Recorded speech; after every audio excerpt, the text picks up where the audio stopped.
चुनाव आने वाला है और शक्ति आपके हाथ में है, अंगूठा आपके पास है और ये लगेगा बटन पे, और जिस दिन ये गुब्बारा बटन पे लगेगा धड़ाके से ये गुब्बारा जाएगा।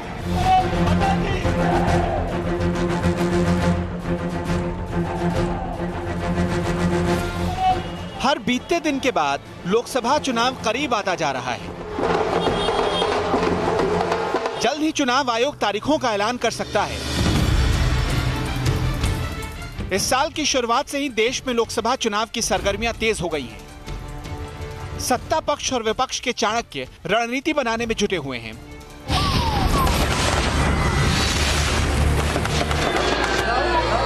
लेकिन 14 फरवरी को कुछ ऐसा हुआ जिसने चुनाव की पूरी दिशा ही बदल दी। पुलवामा में आतंकियों ने सीआरपीएफ के काफिले पर हमला कर 40 जवानों को शहीद कर दिया। हमारे सुरक्षा बलों को पूर्ण स्वतंत्रता दे दी गई है। पुलवामा का बदला लेने के लिए 26 फरवरी को पाकिस्तान के बालाकोट में आतंकियों के ठिकाने पर भारतीय वायुसेना ने सर्जिकल स्ट्राइक की। एयर स्ट्राइक ने हिंद के दुश्मनों का दिल दहला दिया, लेकिन इसे लेकर देश के अंदर सियासत भी सरगर्म हो गई। विपक्षी पार्टियां सरकार से एयर स्ट्राइक के सबूत मांगने लगी। कहां से बोल रहे हैं कि 250 मरे? भारतीय जनता पार्टी को केवल और केवल चुनाव दिखता है, केवल और केवल चुनाव के लिए सारा कुछ कर रहे हैं। उनको सेना से कोई मतलब नहीं है। प्रश्न आपकी मनसा वाचा कर्मणा पे है, आपकी कार्यशैली पे है कि नरेंद्र मोदी जी का सीना 56 इंच नहीं 156 इंच है। 14 फरवरी से पहले देश की चुनावी राजनीति जिस पिच पर थी वो एयर स्ट्राइक के बाद बदल गई है। आज की तारीख में जो मुद्दा सबसे ज्यादा प्रासंगिक है वो है राष्ट्रीयता, वो है सेना, वो है सैनिक, वो है सैनिकों की शहादत, वो है पाकिस्तान, और वो है पाकिस्तान में एयर स्ट्राइक के साथ साथ विंग कमांडर अभिनंदन द्वारा MiG-21 से किया गया F-16 पर हमला। यानी आज की तारीख में क्या राष्ट्रीयता और सेना और सैनिकों की शहादत भी एक मुद्दा बनते जा रही है। जिस तरीके का माहौल है इस देश में, बेरोजगारी भी पिछले दिनों मुद्दा रहा, पिछले दिनों महंगाई भी मुद्दा रहा, पिछले दिनों राफेल भी मुद्दा रहा, पिछले दिनों देश की अर्थव्यवस्था के साथ साथ यहाँ के विकास के चढ़ता उतरता ग्राफ भी मुद्दा रहा। लेकिन क्या आज सैनिक, सेना, देश और राष्ट्रीयता मुद्दा हो चुका है? क्या आम चुनाव में वोट डालने के लिए जब वोटर बूथ तक पहुंचेगा तो क्या ये मुद्दा उसके जहन में होगा? क्या इसका असर चुनाव पर पड़ेगा? इसका जायजा लेने के लिए हम बिहार की राजधानी पटना पहुंचे। कहते हैं चाय पूरे देश को जोड़ता है, और चाय की दुकान एक ऐसी जगह होती है जहां देश दुनिया में चल रहे हर मुद्दे पर सबसे ज़्यादा चर्चा होती है। आप लोग कहां तक इससे सहमत हैं आज के माहौल से, और आपका क्या? हम लोग चैन की जिंदगी और चैन से सो रहे हैं। देश के जवान अपना देश पे अपना काम कर रहा है, देश के प्रधानमंत्री अपने काम में लगे हुए हैं। जनता के सहयोग में, जवान के सहयोग में जितना हो सके उतना हमारे नरेंद्र मोदी सरकार कर रही है। ये बहुत बड़ा मुद्दा है। आज तरह का कोई ऐसा प्रधानमंत्री अटल जी के बाद इस देश में नहीं हुए हैं जो कि सैनिक के प्रति इस तरह का जो है ध्यान रखे। हर तबके से ध्यान रख रहे हैं, एकदम खुली छूट दे दिए हैं कि मेरे ऊपर जो वार करे इंडिया के ऊपर, आंख दिखाने वाला का आंख निकाल लो, घर में घुस करके उसका बदला लो। इस तरह का पहला प्रधानमंत्री है कि चैलेंज दिए हैं, और वो कहते हैं कि हमको हटाने के लिए हम चाहते हैं कि भ्रष्टाचार हटावे, और विरोधी चाहता है कि मोदी जी को हटावे। आज जिस तरह से अभिनंदन जी को 60 घंटे के अंदर में पाकिस्तान से छुड़ा करके वो इंडिया ले आए हैं, इससे बड़ा और क्या खुशी की बात हो सकती है? सेना जो कार्रवाई कर रहा है वो बहुत अच्छी बात है। देश के लिए, हमारे जो है नागरिक के लिए, हर आदमी के लिए बहुत अच्छा बात है। अगर हमारे घर में अगर जो है कोई कुछ कर रहा है, अगर उसको जो है रोक लग रहा है तो वो बहुत अच्छी बात है। बिहार से लोकसभा की 40 सीटें हैं और केंद्र में किसी भी पार्टी की सरकार के लिए बिहार मायने रखता है। लेकिन बिहार इस बार किसको चुनेगा? पटना में हमने लोगों का मूड समझा। सारे युवा खुश हैं, ऐसी कोई बात नहीं है कि कोई खुश नहीं है, लेकिन हम यही कहना चाहेंगे कि इसको राजनीतिक माहौल ना दिया जाए। सेना ने बहुत बड़ा काम किया है, एयरफोर्स ने काफ़ी बड़े काम किए हैं, तो इसका श्रेय हमारे आर्मी, एयरफोर्स और तीनों सेनाओं को जाना चाहिए। इस पर क्रेडिट जी, पूरी क्रेडिट जो होनी चाहिए वो पूरी की पूरी हमारी सेना पे जानी चाहिए। अभी तक तो जो कार्रवाई हुआ है उससे साफ जाहिर हो रहा है कि इंडिया जो है सो एकदम स्ट्रांग है, अपने यहाँ का सेना जो है सो। तो चुनाव में भी आप लोग इसको एक मुद्दा बनाएंगे? चुनाव में आप लोग ये बात जब वोट देने जाएंगे तो इस बात का भी ध्यान रहेगा कि देश में क्या कुछ हुआ है? हाँ, इस बात को ध्यान में रहेगा। सेना को राजनीति में नहीं उतारा जाए, बल्कि आज सरकार को और प्रधानमंत्री के साथ ही रहना चाहिए और सेना के प्रति तो कोई राजनीति की सवाल ही नहीं उठती है। आज हमारे देश में राजनीति को नए तौर से देखी जा रही है और तरह तरह की राजनीति की जा रही है और सेना पे और जो भी बात होती है तो सेना पे क्यों की जाती है। बिहार की 40 लोकसभा सीटों में से एक एक सीट प्रतिष्ठा का सवाल बन चुकी है। एनडीए और महागठबंधन सत्ता के दोनों दावेदार मार्च के महीने में सियासी बसंत के सपने देख रहे हैं, लेकिन उनके सपनों के फूल खिलेंगे या मुरझाएंगे, जनता का आशीर्वाद किसे मिलेगा? आम वोटर के मूड की थाह लेने के दौरान हमने पटना के बाद समस्तीपुर का रुख किया। भौगोलिक नक्शे पर पटना से समस्तीपुर का फासला 85 किलोमीटर का है, लेकिन सियासी मानचित्र पर शायद ये दूरी कहीं बड़ी है। समस्तीपुर संसदीय क्षेत्र अनुसूचित जाति के लिए आरक्षित है। 2011 की जनगणना के मुताबिक समस्तीपुर जिले की कुल आबादी 42,54,782 है। चुनाव आयोग की रिपोर्ट के मुताबिक यहां कुल मतदाताओं की संख्या 13,12,948 है। समस्तीपुर जननायक कर्पूरी ठाकुर की जन्मस्थली है। कर्पूरी ठाकुर 2 बार बिहार के मुख्यमंत्री रहे। इस सीट पर उनके नाम पर राजनीति ना हो, ये हो ही नहीं सकता। समस्तीपुर के मन में बहुत सारे सवाल हैं। सवाल ये भी है कि पिछले 5 सालों में उनके कितने अच्छे दिन आए।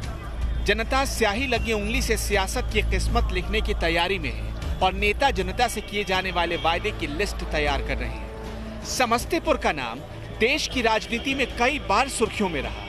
ये कर्पूरी ठाकुर की धरती है। इस सीट पर किसी जमाने में कांग्रेस बेहद मजबूत हुआ करती थी, लेकिन बिहार के पूर्व मुख्यमंत्री कर्पूरी ठाकुर ने 1977 की कांग्रेस विरोधी लहर में यहां से जीत दर्ज की थी। वो पहला मौका था जब कांग्रेस को समस्तीपुर सीट से हाथ धोना पड़ा था। इस आंगन में खड़ी कर्पूरी जी की प्रतिमा राजनीति के बदलते रंग को देख रही है। सियासत ने उन्हें एक आदम कद में इसलिए जिंदा रखा है ताकि दुकान चलती रहे। कर्पूरी जी की मूर्ति के गले में पड़ी ये सूखे फूलों की माला बता रही है कि सियासी दलों के राजनीतिक मूल्य सूख चुके हैं, जिनके लिए कभी कर्पूरी जी और उनके साथी लड़े थे। जननायक, स्वतंत्रता सेनानी, समाजवादी नेता कर्पूरी ठाकुर की ये प्रतिमा है, जिस पर सूखे हुए फूलों की माला है। जिस पार्क में हम मौजूद हैं, ये कर्पूरी ठाकुर के नाम पर पार्क है और जो दशा इस पार्क की है, कमोबेश वही दशा उनके जन्म और कर्मभूमि समस्तीपुर की भी है। जी हाँ, ये है समस्तीपुर का वो पार्क जहां कर्पूरी ठाकुर की एक आदमकद प्रतिमा लगी है। मगर सच्चाई ये है कि इस समाजवादी नेता से जुड़ा हुआ ये शहर आज अपनी बेबसी के आंसू रो रहा है। दरअसल आज के हमारे नेता खुद को कर्पूरी ठाकुर के ही अनुयायी बताते हैं। नीतीश कुमार हो या लालू यादव हो, सभी कहते हैं कि हमने कर्पूरी ठाकुर के सपनों को सच करने का सपना भी लोगों को दिखाया है और प्रण भी लिया है कि उनके सपनों को सच करेंगे, उनके सिद्धांतों पर चलेंगे। मगर सच ये है कि आज समस्तीपुर मिथिलांचल का एक प्रमुख शहर होते हुए अपनी बेबसी, अपनी बदइंतजामी और अपने पिछड़ेपन के कारण यहाँ के नेताओं को आईना दिखा। ये सीट सत्ताधारी पार्टी के लिए नाक का सवाल है, क्योंकि समस्तीपुर सीट पर फिलहाल एनडीए का कब्जा है। लोक जनशक्ति पार्टी यानी एलजेपी प्रमुख रामविलास पासवान के भाई रामचंद्र पासवान इसी क्षेत्र से सांसद हैं। 2014 के चुनाव में रामचंद्र पासवान ने कांग्रेस प्रत्याशी डॉक्टर अशोक कुमार को हराया था। हालांकि रामचंद्र पासवान मामूली अंतर से ही जीत पाए थे। पासवान को 2,70,401 वोट मिले थे, जबकि अशोक कुमार को 2,63,529 वोट हासिल हुए थे। पासवान को जहां 31.33% वोट मिले, वहीं अशोक कुमार को 30.53% वोट हासिल हुए थे। इस सीट से रामचंद्र पासवान ने 2009 में भी किस्मत आजमाया था, लेकिन तब उन्हें पराजित होना पड़ा था। जेडीयू उम्मीदवार महेश्वर हजारी ने रामचंद्र पासवान को हरा दिया था। समस्तीपुर लोकसभा क्षेत्र में 6 विधानसभा की सीटें हैं। कुशेश्वर स्थान, वारिसनगर, हायाघाट, समस्तीपुर, कल्याणपुर और रोसड़ा। इनमें से कुशेश्वर स्थान, कल्याणपुर और रोसड़ा आरक्षित सीटें हैं। समस्तीपुर मिथिलांचल की एक अहम सीट है। यहाँ की राजनीति इलाके की बाकी सीटों को भी प्रभावित करती रही है। 3 जनवरी 1975 को समस्तीपुर में एक बम कांड में ललित नारायण मिश्रा की मौत हो गई थी। उस वक्त एल.एन. मिश्रा रेल मंत्री थे। तब ये सीट काफी विवादों में आया जब यहाँ के रेलवे स्टेशन पर पूर्व रेल मंत्री ललित नारायण मिश्रा की हत्या कर दी गई थी। ललित नारायण मिश्रा के भाई जगन्नाथ मिश्रा बिहार के मुख्यमंत्री रहे और आज भी वो बिहार की राजनीति में अहम मुकाम रखते हैं। अगर समस्तीपुर लोकसभा क्षेत्र के चुनावी इतिहास की बात की जाए तो इसका अतीत 47 साल पुराना है। पहले समस्तीपुर दरभंगा का हिस्सा था। 1972 में वो अलग लोकसभा क्षेत्र बना। इस जिले के साथ खास बात यह भी है कि संसदीय क्षेत्र घोषित होते ही इसे बिहार के अति पिछड़े इलाके का दर्जा दिया गया। लिहाजा भारत सरकार इस क्षेत्र को backward region grant fund programme यानी BRGF के तहत फंड जारी करती है। राजनीति के मैदान में पहचान बनाने के बाद भी तरक्की की दौड़ में समस्तीपुर पीछे छूट गया है। विकास के तमाम मानकों को हासिल करने से समस्तीपुर महरूम रह गया। व्यवसाय की भी कमी है, लोगों के पास काम धाम की भी कमी है, उद्योग धंधे पहले से ही यहाँ चौपट हैं और उसके बाद पढ़ाई की जो स्थिति है वो ये कि कोई हायर एजुकेशन की व्यवस्था तक नहीं। बूढ़ी गंडक के ऊपर ये पुल बना है। गंडक को आप देख लीजिएगा तो किसी फिल्म का आपको डायलॉग याद आएगा कि ये तो नाला है जिसको कि नदी का नाम दिया गया है। दुकान करने के लिए यही व्यवस्था है, यही व्यवस्था हम लोग का, बस यही है। तो नेताजी आते हैं तो कुछ बताते हैं चुनाव में क्या करेंगे नहीं करेंगे? नहीं, हम लोग के लिए तो कुछ करते नहीं है। जो है सो अपना सांसद कौन है आपके? ये सांसद वही नेता लोग आते हैं, कुछ करते नहीं, खाली अपना भाषण देते हैं, चले जाते हैं। तो यहाँ पर आपके सांसद कौन है, आप जानते हैं उनको? नहीं, हम कभी देखे नहीं। यहाँ उद्योग धंधे का काफी अभाव है।